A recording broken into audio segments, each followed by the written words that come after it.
اللہ الرحمن الرحیم الحمدللہ وحدہ والصلاة والسلام علی من لا نبی بعدہ قال اللہ تبارک و تعالی لا اکراہ فی الدین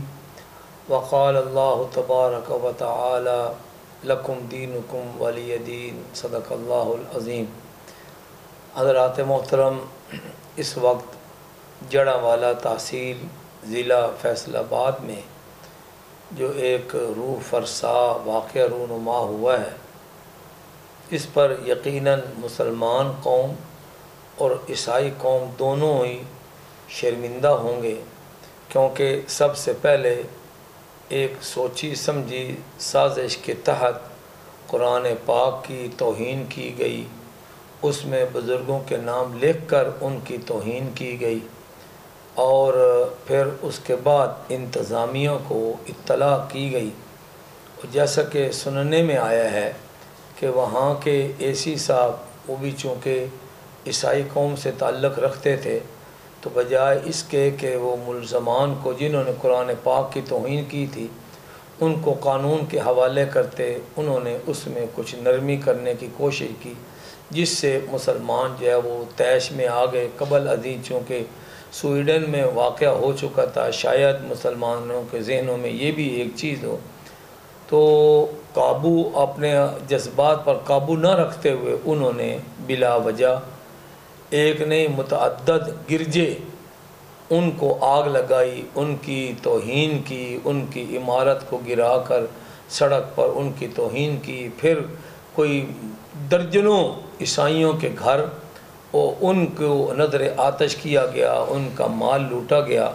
تو اس سانحے پر جتنا افسوس کیا جائے وہ کم ہے، لیکن بنیادی وجہ جو نظر آ رہی ہے وہ یہ ہے کہ انتظامیہ کی اس میں روایتی سستی اور غفلت نے اس کو چھوٹی سی ایک چنگاری کو شعلہ جوالا جو ہے وہ بنا دیا۔ جہاں تک اسلامی نقطہ نگاہ کے حوالے اس پر بات ہوتی ہے تو فقہاء نے اس پر مختلف ابواب لکھے ہیں۔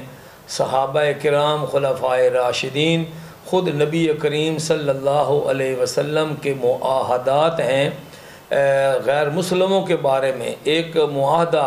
رسول اللہ صلی اللہ علیہ وسلم نے اپنی پوری امت کو بھیجا کہ کسی ذمی جن کا ہم نے ذمہ لیا ہے، غیر مسلم اقلیت ہے، ہمارے ملک میں رہتے ہیں، تو اگر آپ نے فرمایا کہ اس کے ساتھ ظلم نہیں کیا جائے گا، اس کا مال نہیں لوٹا جائے گا، اس کے ساتھ زیادتی نہیں کی جائے گی، اور اس کو بلا وجہ تنگ نہیں کیا جائے گا، اور آپ نے فرمایا کہ اگر اس کے ساتھ اس قسم کی کوئی زیادتی کی گئی تو قیامت کے روز میں خود اس کی طرف سے جھگڑا کروں گا، یعنی اہل کتاب کی طرف سے۔ اور بہت سارے واقعات ہوئے ہیں کہ جہاں مسلمان نے کسی غیر مسلم کو قتل کر دیا تو قصاص میں اس مسلمان کو پیش کر دیا گیا۔ حضرت علی رضی اللہ تعالیٰ عنہ کے زمانے کا بھی واقعہ ہے کہ ایک مصری شخص نے، ایک مصری شخص تھا وہ جو غیر مسلم تھا، مسلمان نے ان کو قتل کر دیا، تو حضرت علی رضی اللہ تعالیٰ عنہ نے حکم بھجوایا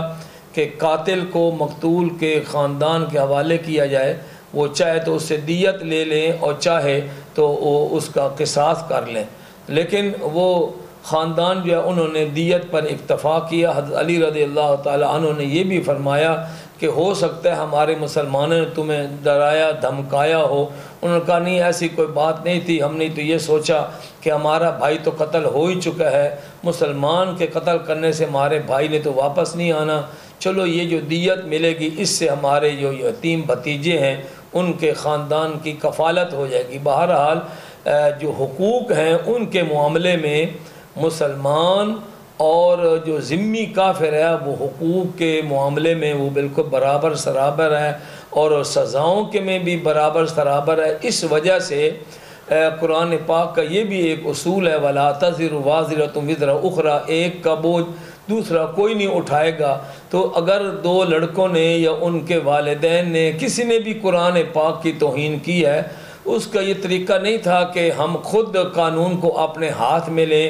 اور ان کو آگ لگانا شروع کر دیں۔ ان کا معاملہ بھی عدالت میں جانا تھا، انتظامیہ کے ہاتھ میں جانا تھا، لیکن چونکہ انتظامیہ نے لاپرواہی کی تو مسلمان جو ہے وہ طیش میں آ گئے، مگر طیش جوش کے ساتھ ہوش کا ہونا بڑا ضروری ہے۔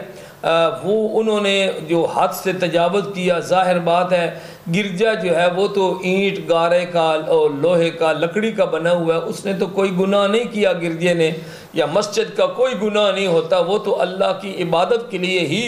بنائے جاتے ہیں۔ تو اس طریقے سے جو ہے وہ گرجے ان کو گرانا وہ خلاف شرع ہے۔ اسی طریقے سے جو ضرر دینے والے عیسائی نہیں ہیں وہاں جڑا والا میں، جنہوں نے یہ نقصان نہیں کیا، ان کے گھروں کو آگ لگانا اور ان کو لوٹ مار کرنا، یہ کسی طریقے سے اسلامی ریاست اور اسلامی قانون اس کی اجازت نہیں دیتا۔ جن لوگوں نے قرآن پاک کی توہین کی وہ بھی برابر کے مجرم ہیں، اور بلکہ وہ ہماری شریعت کا ایک یہ بھی اصول ہے، البادی اظلم، ایک غلط کام شروع کرنے والا وہ بڑا ظالم ہوتا ہے۔ وہ یہ نہ قرآن پاک کی توہین کرتے، نہ اس قسم کے جذبات ابھرتے، تو پھر اس کے بعد انتظامیہ، وہاں کی لوکل انتظامیہ نے جو سستی کی یا کوئی طرفداری کی، یہ بھی قابل مذمت ہے۔ اور مسلمانوں نے جو کچھ غیر ضرر دینے والے لوگوں کے ساتھ ان جو زیادتی کی ہے، ان کے گھروں کو جلایا ہے یا وہ گرجے جو ہیں ان کی توہین کی ہے، تو یہ بھی کسی طریقے سے لائق تعریف نہیں ہے۔ اس کی جتنی مذمت کی جائے وہ کم ہے۔ اس وقت یقیناً ہم دوسرے ملکوں میں جو عیسائی ملک ہیں یا غیر مسلم ملک ہیں، ہم وہاں سے ہمیشہ یہ امید رکھتے ہیں کہ وہاں کے لوگ ہمارے قرآن پاک کی حفاظت کریں گے، ہماری مساجد کی حفاظت کریں گے۔ آج اگر ان کی کمیونٹی کی عبادت گاہوں کی ہم نے حفاظت نہیں کی تو کل کلاں اگر خدا نخواستہ وہاں کسی یورپی ملک میں یا کسی اور عیسائی ملک میں قرآن پاک کے ساتھ کوئی نعوذ باللہ توہین کرتا ہے یا مسجد کی توہین کرتا ہے، تو ہم کس منہ سے ان سے اپنے قرآن اور اپنے مسجد کے تحفظ کی بھیک مانگیں گے؟ اس لیے مسلمان کو ہمیشہ عقل اور ہوش حواس کو قائم رکھنا چاہیے، اور اس قسم کی کوشش کرنی چاہیے کہ اس قسم کے ناخوشگوار واقعات جو ہے وہ رونما نہ ہوں۔ آج یہی وجہ ہے کہ پوری دنیا وہ پاکستان کو کوس رہی ہے کہ اس میں اقلیتیں جو ہیں ان کے حقوق کا تحفظ نہیں ہے۔ اسلام نے برابر کا حقوق دیے ہیں اور تحفظ کیا ہے، لیکن کچھ ناعاقبت اندیش لوگ جو ہے وہ اس قسم کے واقعات کر دیتے ہیں۔ یہ بھی ہو سکتا ہے کہ اس کے پیچھے کوئی پلاننگ ہو، اور ہمیں تو خطرہ ہے یہاں پر بھی کہ چونکہ قادیانی جو پاکستان کے وجود کے دشمن ہیں وہ آئے روز اس قسم کی کارروائیاں کرتے رہتے ہیں، کرواتے رہتے ہیں کہ توہین رسالت کے، توہین قرآن کے ایسے واقعات رونما ہوں، غیر مسلموں کے ہاتھوں، پھر اس سے یہ ہو کہ بین الاقوامی برادری کا پریشر بڑھ جائے، اور وہ جب وہ سزائے موت کو ختم کریں، قرآن پاک کی توہین کی سزا کو ختم کریں، درود شریف کی توہین کرنے والے، آیات مقدسہ کی توہین کرنے والوں کی سزا ختم ہو جائے، تو اس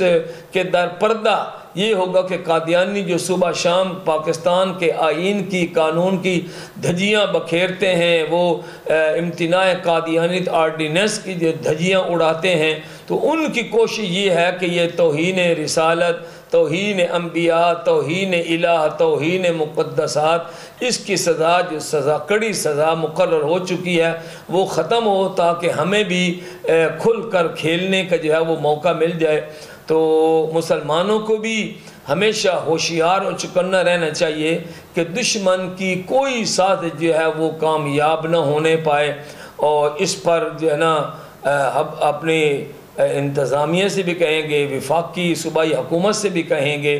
کہ گہرائی تک جا کر دیکھا جائے کہ اس کے اصل اسباب کیا ہیں، کیا اس کے محرکات ہیں، اور اس کا ماسٹر مائنڈ جو ہے وہ کون ہے۔ بسم اللہ الرحمن الرحیم، الحمدللہ وحدہ والصلاة والسلام علی من لا نبی بعدہ۔ آج ہم وفد کی صورت میں اپنے جماعت انٹرنیشنل ختم نبوت موومنٹ ورلڈ کے خزانچی جناب حاجی محبوب احمد صاحب رئیس آف بکھر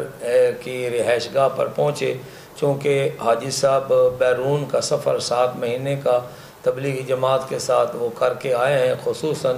عیسائی ملک، اب تو اس کو عیسائی کہتے ہوئے ڈر لگتا ہے، شرم آتی ہے، یوگنڈا کے ملک کا